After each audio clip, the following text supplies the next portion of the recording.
তারেক জিয়ার আগমনে সমস্ত বাঙালি জাতি হাসলো, দেশ নেত্রী বেগম খালেদা জিয়ার মৃত্যুতে সমস্ত বাঙালি জাতি কাঁদলো। বাঙালি জাতির হাসি কান্নাকে কেন্দ্র করে এত ভালোবাসার মধ্যে বাংলাদেশ জাতীয়তাবাদী দল যার প্রতিষ্ঠাতা ছিলেন মরহুম জিয়াউর রহমান। আমি খুলনা বিশ্ববিদ্যালয়ের পক্ষ থেকে জানতে চাবো, নেত্রী বেগম খালেদা জিয়ার মৃত্যুতে বাঙালি জাতি এই মুহূর্তে শোকাহত। খুলনা বিশ্ববিদ্যালয়ের পক্ষ থেকে আপনাদের মনের অনুভূতি।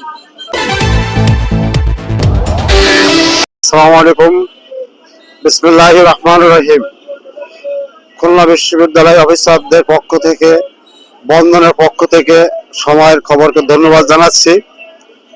দেশ নেত্রী, তিনবারের সফল প্রধানমন্ত্রী বেগম খালেদা জিয়ার মৃত্যুতে বাংলাদেশের 18 কোটি মানুষের যেমন হৃদয় রক্তক্ষরণ হয়েছে, তেমনি খুলনা বিশ্ববিদ্যালয়ের শিক্ষক, কর্মকর্তা, কর্মচারী সকলের হৃদয় রক্তক্ষরণ হয়েছে। আমরা তারই ফলশ্রুতিতে আজ এখানে মিলাদ মাহফিলের ব্যবস্থা করেছিলাম এবং এই মিলাদ মাহফিল পূর্বে দোয়া আলোচনা হয়েছে।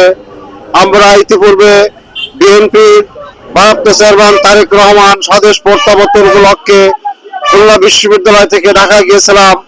আমরা যখনই শুনতে পারলাম দেশ নেত্রী বেগম খালেদা জিয়া আর নাই, আমরা মাইক্রোবাস যোগে মাইক্রো বহন নিয়ে আবার ঢাকায় তারা জানায় উপস্থিত হয়েছিলাম। জানাজা সম্পন্ন করে খুলনায় এসে আমরা দেশ নেত্রী বেগম খালেদা জিয়া সহ বিএনপির চেয়ারম্যান তারেক রহমান সহ সকলের জন্য দোয়া করার ব্যবস্থা করেছি এবং আজকে এখানে দোয়া অনুষ্ঠিত হয়েছে। এই দোয়ার সাথে খুলনা 2 আসনের জনপ্রিয় সংসদ সদস্য জনাব ইসলাম মঞ্জু ভাই এবং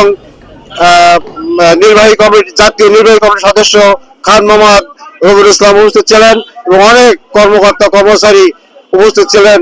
আমি সকলের পক্ষ থেকে আপনাকে ধন্যবাদ দিই। আসসালামু আলাইকুম।